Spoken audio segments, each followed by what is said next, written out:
Hey, Fruit Loops listeners, I'm Chris Iola. I'm a podcast producer, and I'm here to introduce you to a brand new true crime series that's also part of the Killer Podcasts network. It's called Carol Costello Presents Blind Rage, and today we wanted to share the first episode with you. It's the story of a woman named Phyllis Cottle who, back in 1984, survived an unimaginable nightmare in Akron, Ohio. Detectives referred to her as a living homicide victim. At the time, Carol was a rookie reporter covering the case, and over the years, it's always stuck with her. It's a tale of courage, determination, and outright fury. Carol Costello Presents Blind Rage can be found on all listening apps. Discover more great true crime and paranormal programming at killerpodcasts.com.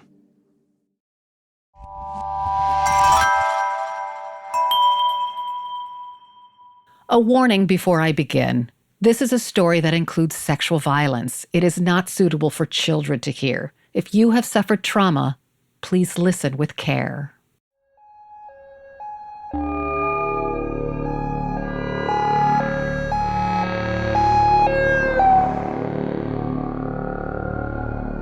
It was one of those days that I could remember it so vividly. It was like something that if you heard, like when John F. Kennedy was killed, you knew what you were doing. You knew what the day was like.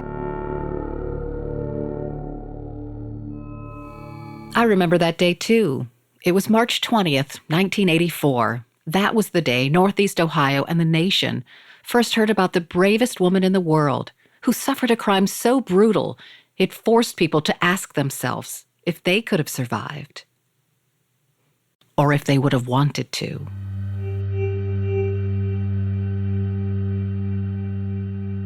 There was this woman in Akron, Ohio that was, I don't even know what the word for it is, brutalized as an object of a vicious human being who hated women. I used to work with Mark Williamson back in the day. He anchored the news on Akron, Ohio's only local TV news station, TV 23. Canton News Break with Mark Williamson. Good evening. On the Akron Canton News at 11 o'clock tonight. He remembers that day, too. So to take a knife, I mean, it's almost, it's so inhuman. It's beyond anything that anybody can imagine. Stab me in the gut, stab me in the back, cut my carotid, whatever you want to. But don't do that. That says something way beyond what vicious. I'm Carol Costello. I've been an anchor and reporter for a long time, 18 of those years at CNN. I've covered every kind of tragedy imaginable. 9/11, Hurricane Katrina, the Pulse nightclub massacre. They were difficult stories to cover, but most stories, even emotionally heart-wrenching stories, I was able to leave at work. But other stories, like the story I covered when I was a rookie reporter, I can't shake. It has stayed with me all of these years, not because of the brutality, but because of the survivor, Phyllis Cottle. She gets under your skin. I've never met another person like her who used her intelligence, courage, and tenaciousness to transcend what happened to her. I talked with Phyllis's daughter, Diane. His mindset was he was out to kill her. That's where he was. You know, his mind, he was going to have a little bit of fun and then kill her and go on about his business like it was an average day. A lot of people ask me why I waited so long to share Phyllis's story. Good question. I started writing her story dozens of times over the years, only to suffer frustrating periods of writer's block. That's unusual for me. I can write a news story in like a minute, but not Phyllis's. A friend of mine, a psychologist, told me he understood why. Writer's block, he said, is a smoke detector. It detects your emotional trauma, and at some point when you're ready, it forces you to fix things.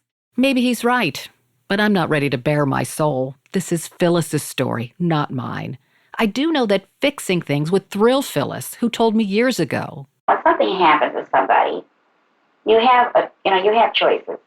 And like I said, one of them is to sit in a corner and let yourself be buried, with pity and bitterness and hatred. In other words, Phyllis said, it's your choice. But you can't sit in a corner and cry the rest of your life. Phyllis was that kind of woman. So it's time for me to share Phyllis's story, all of it. Luckily, I found someone to help me do that. Her name is Emily Pelfrey. She's a former prosecutor who's tried dozens of cases, including rape and murder. She now coaches pre-law students at Denison University, and she loves to examine cold cases. Emily, I can't thank you enough. Absolutely. Thank you. I'm honored to be a part of it. It's just such an interesting case, right?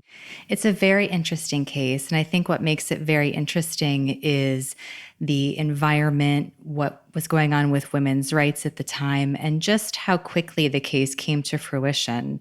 I think there are a lot of things with circumstantial evidence that play into this case, along with eyewitness testimony. So all of those things make this very interesting. And it could get even more interesting, if that's the right word.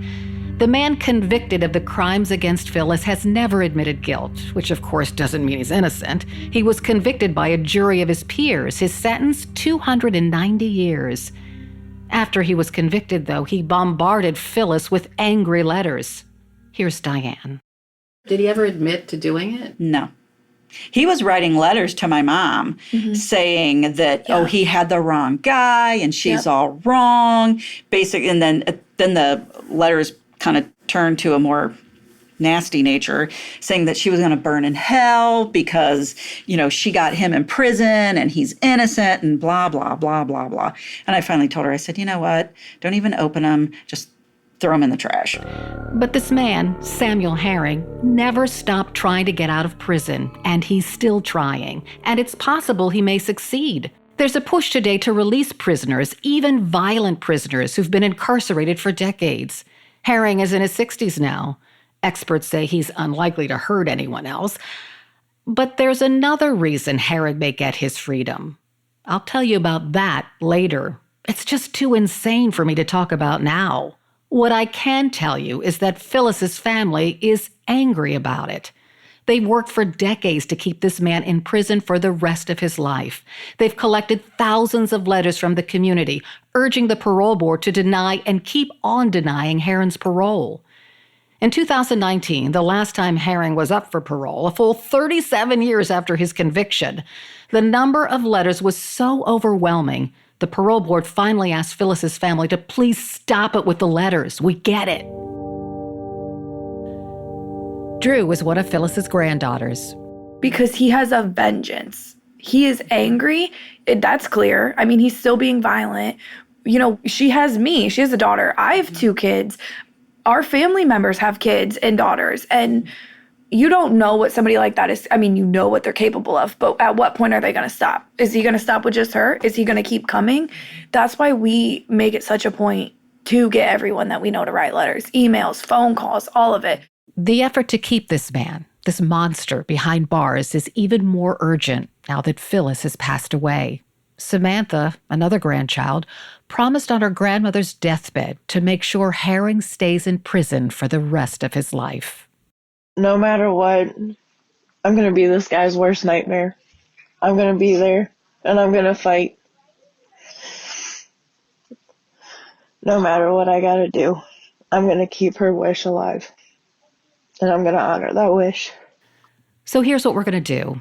We're going to examine the case against Phyllis's attacker, yes, but we're going to make sure you know Phyllis's story, because this is a story about a survivor turned detective who became an indispensable part of the team investigating the crime against her.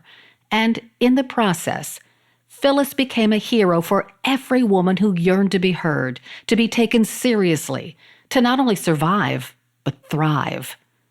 Phyllis Cottle was one badass woman, and you should know her name. Next week, that day. I think people want a knight in shining armor. And in that reality, there's not a knight in shining armor. Blind Rage is a production of Evergreen Podcasts and Carol Costello. It was produced by Nija Galladay and me, Carol Costello, and audio engineered by Sean Rule Hoffman. The music was written and produced by Timothy Law Snyder and Scott Snyder. All of the information in this podcast came from my memories of the event. Phyllis Cottle, her family members and friends, former police, prosecutors, former and current journalists, police reports, and court documents. I've tried to tell this story factually to the best of my ability, but sometimes memory fails. It's been a long time, but my goal is simple. Phyllis was an amazing woman, and her story of courage should be shared.